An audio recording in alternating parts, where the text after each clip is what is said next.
Cleveland County prosecutors don't have any eyewitnesses to the murder of Tammy Carter, so the state is trying to prove the defendant, Timothy Rist, was involved in a conspiracy to rob the cleaners where she worked. Prosecutors contend the teenager was killed during that robbery. The state completed its case this afternoon with testimony from two men who said they overheard Rist and Bobby Joe Standrich plan the crime. He asked me if I wanted to rob a laundry cleaners, and I told him no.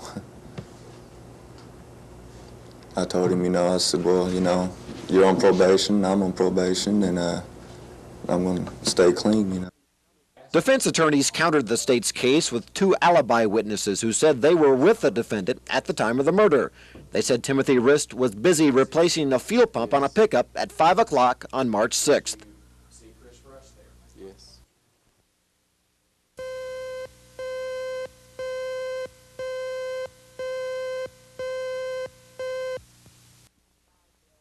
I'm buy billboards. I'll buy $20,000 worth. The newest game promoters hope will get a vote of confidence from the public is called the Okie Campaign Trail. It's designed by a group of trail veterans who met 2 years ago working in Andy Coach's Senate race. Players politic their way around the state as many times as they have to. But the object is to be the first one back to the state capitol with 500,000 votes and a balanced budget. Even though that's a little unrealistic, one of the designers says much of the rest of the game is based on the real-life campaign trail. They would not be half as funny if they were all made up. Some of them are made up. We had to invent situations that we wanted in the cards and on the board that had not happened. But I think the funniest ones are the things that have really happened. Maybe that's just because they're fond memories to me now. 6. 1, 2, 3, 4, 5. Uh-oh, bad political news. Let's see. Cattlemen's Association discovers you are a vegetarian. Lose 2,000 votes. Ha. Well, look, we got to support Oklahoma industry. Yeah, it's good for the cattlemen, it's good for us. My 2,000 votes. There you George, go. do the rules really say I have to smoke this thing? You bet. Well, they say that anybody can enjoy this game, but especially news watchers. Newsmakers? Well, they seem to be enjoying it here. Charles Schweitzer, Action 4. Buying votes again.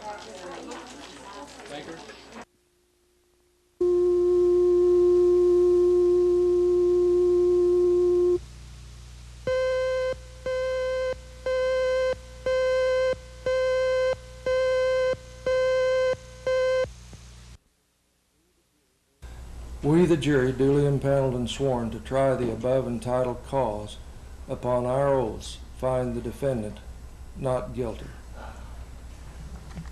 Signed, Carol Bridge, Foreman. The slain girl's parents were overcome with grief at the not guilty verdict. Despite the decision, Tammy Carter's parents remain convinced Timothy Rist is responsible for the death of their daughter. Like I said, 12 people's going to have to live with it.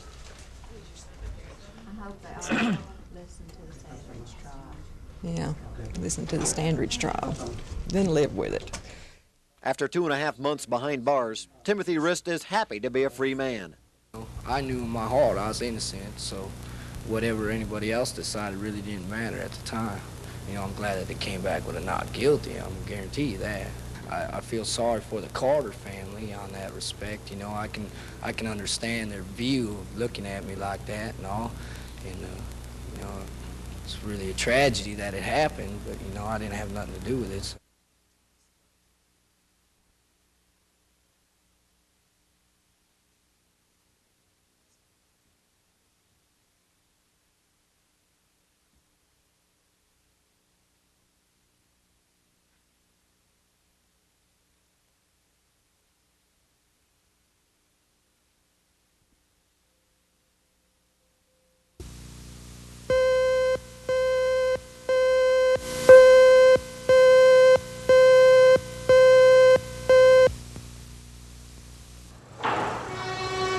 The new poor is growing in Oklahoma City, people who have been hit hardest by a deep recession. Some have given up looking for work after weeks and months since receiving their last paycheck. And now with the cold winter expected right around the corner, the situation may get even worse for the new poor. Sanford Armstrong has been out of work for 7 months. In about 6 weeks, his $95 a week unemployment check will stop because he has used all his benefits. At 51 years old, the ex-hotel clerk says being part of the new poor is not easy. The only pride that it hurts is in the eyes of my family. There you have in Sanford, you've gone out and worked for 20 years in New Orleans, San Francisco, Houston, Colorado, Texas, all over.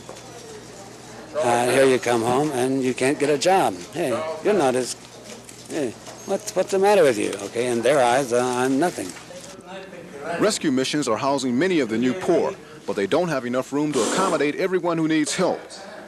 The city will be hard-pressed to use money from its budget to offer any assistance, so officials are asking religious organizations to donate food and shelter when possible, since being part of the new poor is no easier than those who have had the problem for a while. Ed Stewart, Action 4.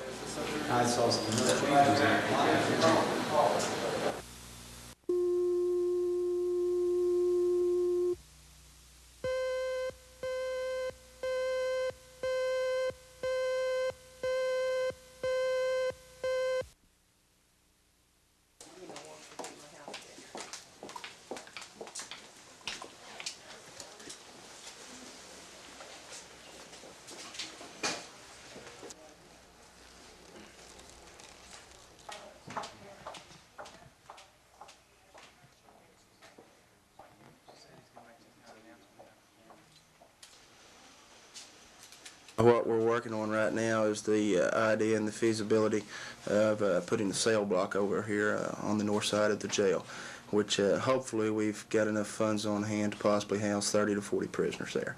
And I think that's going to be our solution. And then as we go along, it'll be designed in such a way where we can add to it as we go along with more revenue.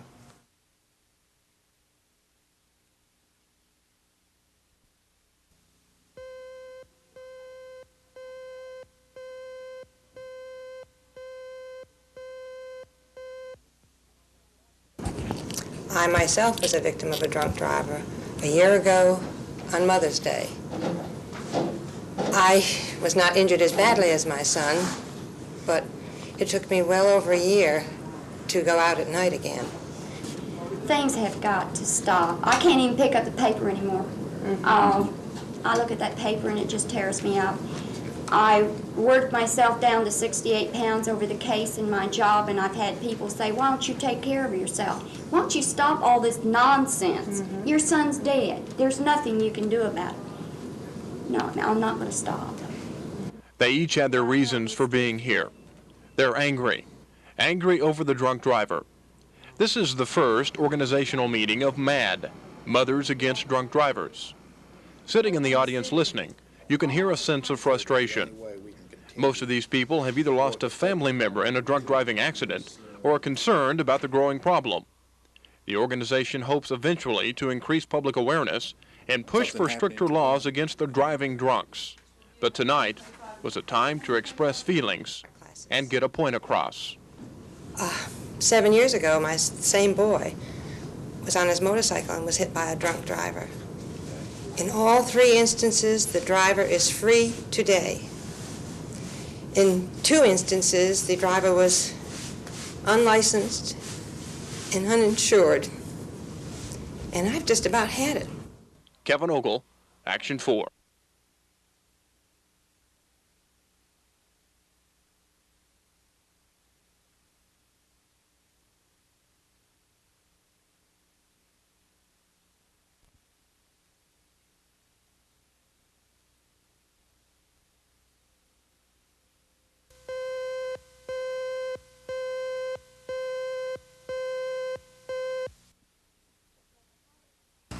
State Bureau of Narcotics. Just a moment. The Bureau has been under investigation since November 4th, when 3 Bureau agents were suspended. Apparently, the governor had reason to believe that funds had been mishandled by the department. The OSBI was called in, and today, through a spokesman, Henderson resigned. I greatly appreciate the patience and sacrifices that my family and friends have given to me during my law enforcement career. We have made great strides and accomplishments in 10.5 years of fighting drugs in Oklahoma. I am happy to have been a part of that. I hope and trust the agency will continue to lead the battle against drugs and crime in our state. I only regret that most of my time was spent waging that battle in person instead of behind my desk. I'm looking forward to becoming a private citizen again. Sincerely, Warren Henderson. At a press conference held at the Capitol later this morning, John Reed of the governor's office said a meeting had taken place between the governor and Henderson. At the end of the meeting, Henderson said he was stepping down. It is my understanding that they talked about the entire situation at that time, and that that he did not ask for his resignation, but that at the end of the meeting it was decided that he would be leaving. In the meantime, Tom Heggy, former Oklahoma City police chief, will serve as the interim director of the agency until Governor Nigh, through a nationwide search, decides on a permanent replacement. Even though Henderson has resigned, the investigation will continue. The governor has already reviewed the report, and it's now being sent to the district attorney. Kevin Ogle, Action 4.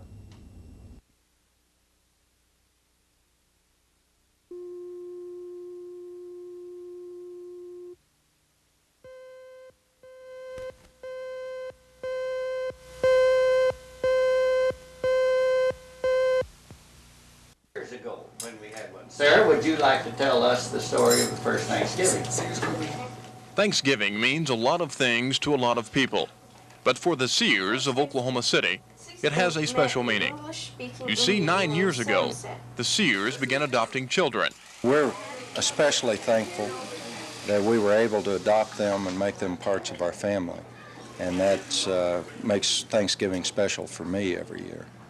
Many people who are able to give birth to children are not able to adopt, or at least feel they are not, because they have no reason to want to adopt. Because many times people who think about adoption think in terms of adoption instead of giving birth when they can't give birth. But we like to think of it as just another way to build a family.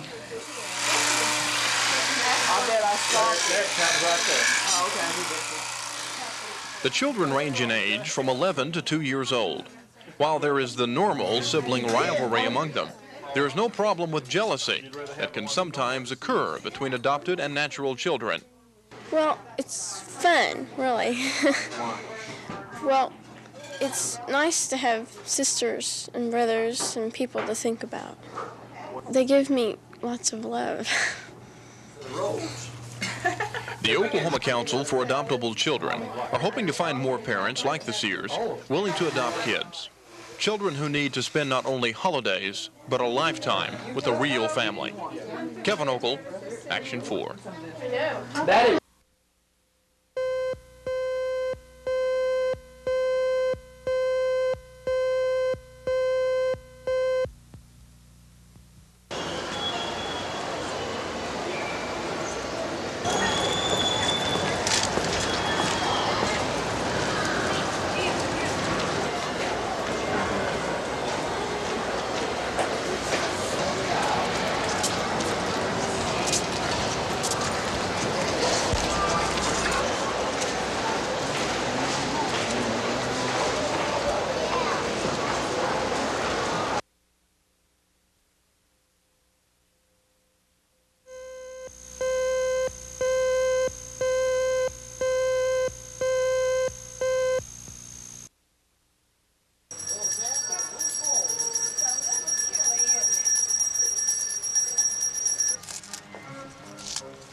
Thank you, a Merry Christmas to you.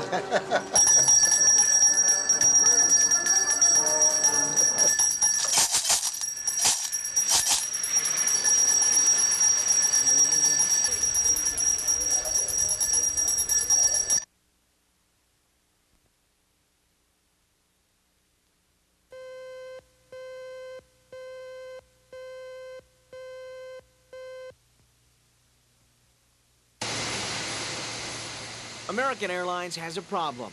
High interest rates and sagging sales has forced the nation's largest air carrier to cancel plans to buy 15 new Boeing 757s. But jet manufacturer McDonnell Douglas also has a problem. Their new Douglas Super 80, a sleek, fuel-efficient jetliner, just isn't selling. Well, the two corporate giants have gotten together and worked out a solution that industry insiders have dubbed rent-a-plane. American Airlines has signed a 5-year lease with McDonnell Douglas to rent 20 brand new Super 80s for roughly $180,000 a month. American realizes that $180,000 a month is a lot of money, but according to one official, they had no alternative.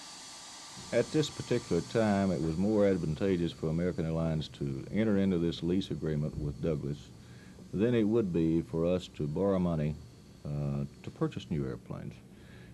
The cost of money today and the fact that we have borrowed almost up to the limit of our borrowing power makes this a much more attractive deal. This rental agreement seems to be in the best interest of both companies.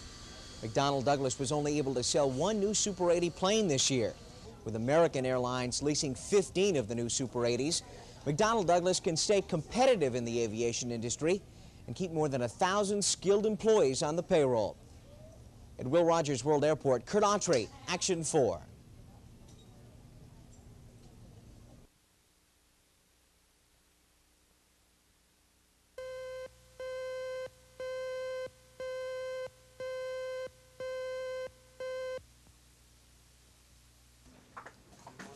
It's predicted that almost 1/2 of the state's population will get a cold this winter. Along with that cold will come some pretty awful pains and discomforts that will send many of us to the local drugstore.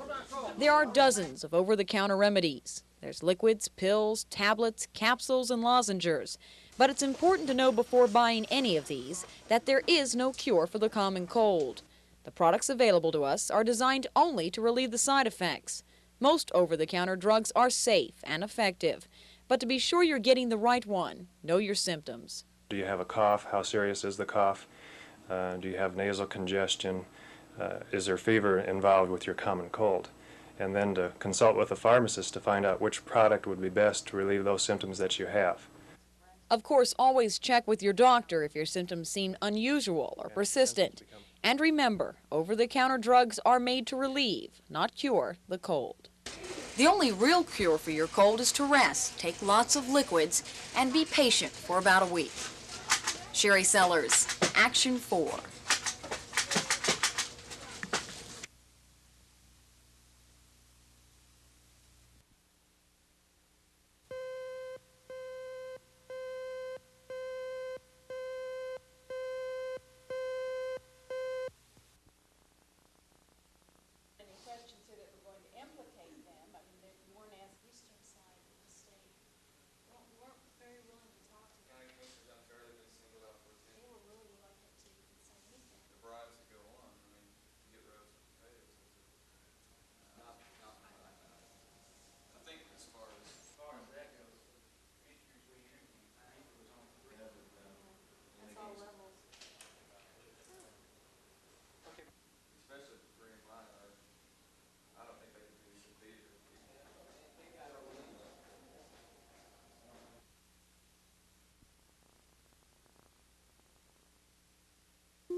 We'll have to move the crane we're using over to the other side, and just long enough to move the crane out of the lane of traffic over to the other side. Probably maybe 15 minutes at the most.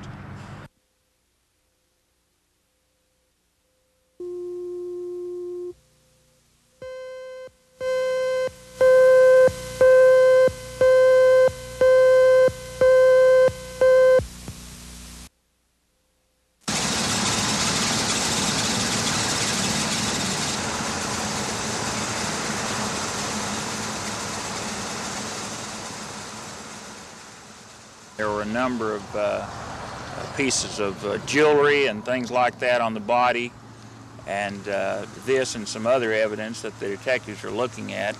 It was apparent from the scene that a car sped away after typically dumping the body from the indications beside the road.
Been referred to 145 and the election on in the process. We're going to rectify that and we're going to go forward in 145.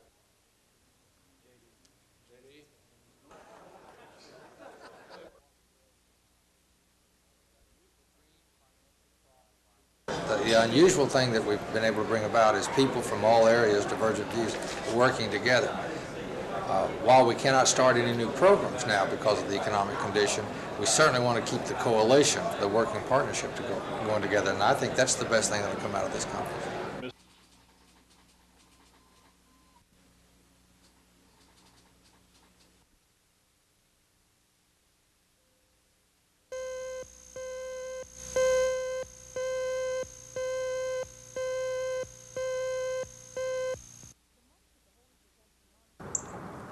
The monks at the Holy Protection Monastery have set a goal with their lives, to become close to God. Each day revolves around the prayer that will win that spiritual achievement. Helping others is another way, and to do that, these monks have a special gift. Actually, it's a special recipe. The monks make bread, loaves and loaves of it. It's their livelihood, and a successful one. The Brother John's bread, as it's called, has become quite a commodity in Oklahoma City. But you don't have to have money to enjoy the magical mixture. The monks donate their extras to the Jesus House as part of their free meal program. In the spirit of Christmas, they ask that you do the same. There's much food and produce and things that are thrown out when they get a little bit old, and we feel that instead of it being thrown into the garbage, it could be given to someone who is more needy. When you give to other people, you are giving and helping your brother. You're helping your own family. Your bundles don't have to be as numerous as these, or so large they have to be delivered by truck. The size doesn't matter. They all come from the heart, and they'll all help close the door on hunger in our city. Sherry Sellers, Action 4.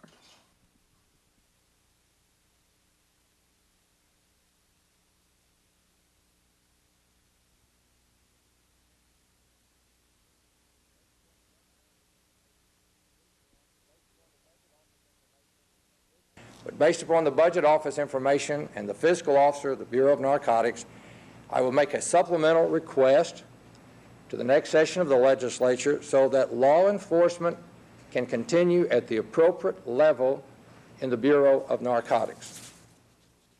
Governor Nigh's request for a supplemental appropriation of more than $424,000 is the only way the State Narcotics Bureau can continue to operate. Nigh attributes the agency's financial dilemma to good law officers concentrating on field work instead of a balanced budget. When pressed to answer who was responsible for the Narcotics Bureau's problem, Nigh said he couldn't answer. But today's spokesman for the Narcotics Bureau, Scott Mitchell, was able to outline the agency's problems and discuss the man in charge of the Bureau's fiscal matters. One was there was not enough money budgeted for everyday type items. That would be, i.e. rent, gasoline, telephone, etc. Second of all, a number of items were bought that simply weren't budgeted for, probably in anticipation of funding for that, a supplemental, etc. Thirdly, there were no inflationary figures figured into it, so that in the period of inflation during the past 2 or 3 years, they were getting eaten up on that. So there's simply not enough forethought in the budget process being demonstrated to pay these bills. And who was responsible for the budget during this time? Well, it always comes back to the individual who handles the budget. That's the fiscal officer. Who was at the time? Jack Lynch. Quintella Printing is one of a handful of local merchants that have gone unpaid by the Narcotics Bureau. Legally, the State Finance Department cannot pay any invoice dated before this fiscal year. Of the $8,189.97 owed to Quintella Printing, the company will have to file suit against the state to recover more than $3,000 of that amount, because the bill is for services rendered before this fiscal year. In the grand scheme of state budget matters, $3,453 is not a lot of money. Eventually, Quintella Printing and other local merchants will be paid. The big question that remains, has state law been broken? Were invoices at the Narcotics Bureau doctored to appear to be current bills? George Nigh says he cannot answer these questions, and still no word from the district attorney. At the state capitol, Kurt Autry, Action 4.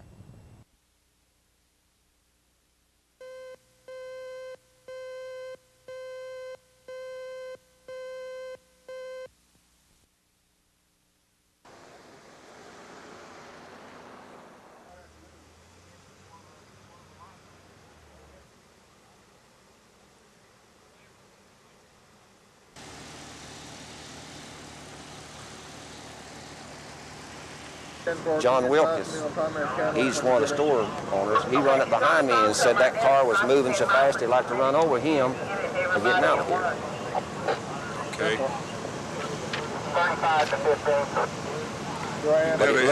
Had a black male? A black male, and a black female, and a small kid, a small baby.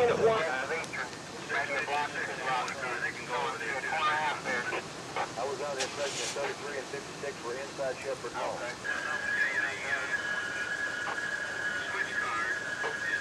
I wonder if anybody inside can give us a little bit better description of that clothing so that 27 and 44 have some idea what they're looking for.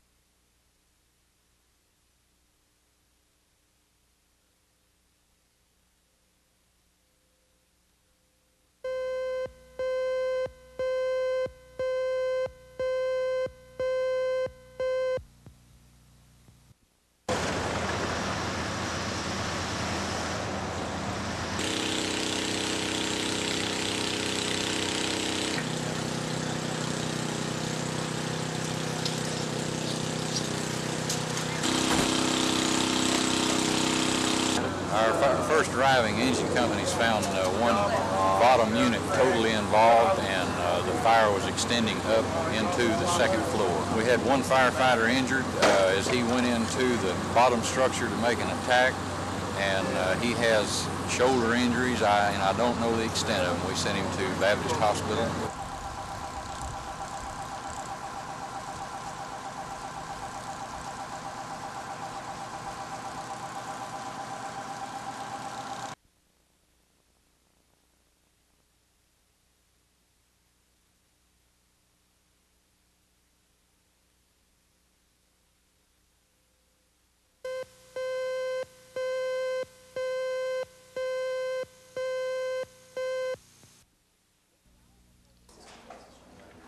It's an hour before curtain time, and things are going smoothly at the 1983 Miss OU Pageant. Friends and family of the contestants have begun to fill the hall. Stacks of tickets at the ticket table are soon replaced by stacks of dollars. Everyone was pleased with the turnout. That is, until this group turned up. 24 protesters, women and men alike, paraded in front of the auditorium entrance. Some were wearing their complaints, dressed comically as contestants. Others simply carried their protest on signs. They all had the same objection to the pageant. We're protesting the sexual objectification of women using OU student money and calling it a scholarship contest when in actuality the first prize is just $250. The woman who placed second in the Miss Oklahoma pageant feels the funds are for a good cause. Nothing wrong with it. I am on a scholarship right now from the Miss Oklahoma system and going to school here at OU, and I wouldn't be able to do that if I wasn't on a scholarship. The assistant director of the pageant says both women are wrong. No school funds are used. Well, the thing is, when the decision was made to set up the Miss University of Oklahoma scholarship pageant, it was made under the stipulation that the pageant would be completely self-supporting. The minute the pageant goes into the red, the pageant is no longer in existence. Despite all the disagreement, the pageant's curtain went up and the show went on. The fuss had no effect on these excited contestants. Sherry Sellers, Action 4 at the University of Oklahoma.